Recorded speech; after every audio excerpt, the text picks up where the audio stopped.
Okay, so this is number 43 for chapter 7. A single conservative force acts on a 5 kilogram particle. The equation Fx equals 2x plus 4 newtons describes the force, where x is in meters. As the particle moves along the x-axis from x equals 1 meter to x equals 5 meters, calculate A, the work done by this force on the particle, B, the change in the potential energy of the system, and C, the kinetic energy the particle has at x equals 5 meters if its speed is 3 meters per second at x equals 1 meter. Okay, so first we should draw a diagram. Let's say there's an object, and it has mass 5 kilograms, and there's a force acting on it, Fx, and this equals 2x plus 4 newtons. So this force isn't constant because it changes based on x. Okay, so part A asks for the work done by this force on the particle. So we know that work net equals the integral from x initial to x final of the force. So, and if you want that derived, then you should look back at your notes. And we know that the initial x, the position is 1 meters and the final is 5. And the equation for the force is given, 2x plus 4. So if we integrate this, it's like doing backwards derivative. So we'll get x squared plus 4x, and we're going to evaluate that from 1 to 5.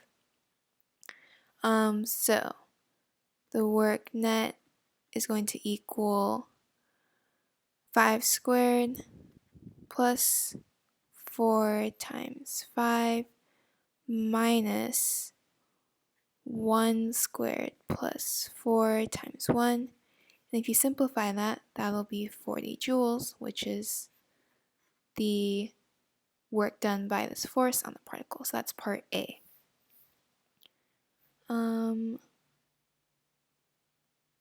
Okay, so part B asks the change in the potential energy of the system.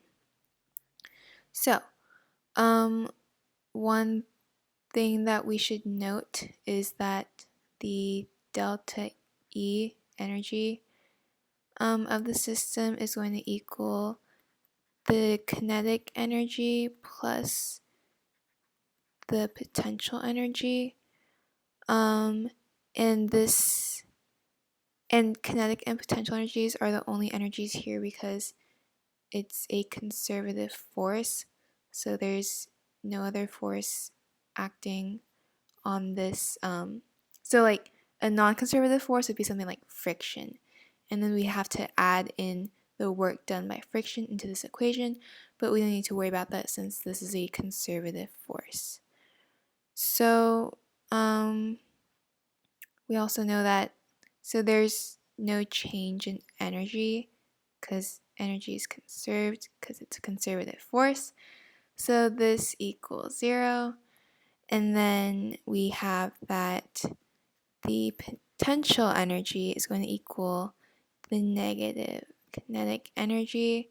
So that'll be negative 40 joules because we found, because the work net is also equal to the change in kinetic energy, and we found that this equaled 40 joules in part A. So the change in potential energy is the negative of the change in kinetic energy, which is going to be negative 40 joules. And finally, for part C, it asks the kinetic energy the particle has at x equals 5 meters if its speed is 3 meters per second at x equals 1 meter. Okay, so like I said previously, the net work is the change in kinetic energy. So the work net is kinetic energy final minus kinetic energy initial. And we want to find the kinetic energy at x equals 5 meters. So that'll be our kinetic energy final because we start at 1 meter and end at 5 meters. So the final kinetic energy equals work net plus initial kinetic energy. So this is work net plus 1/2 mv squared, because that's the equation for kinetic energy.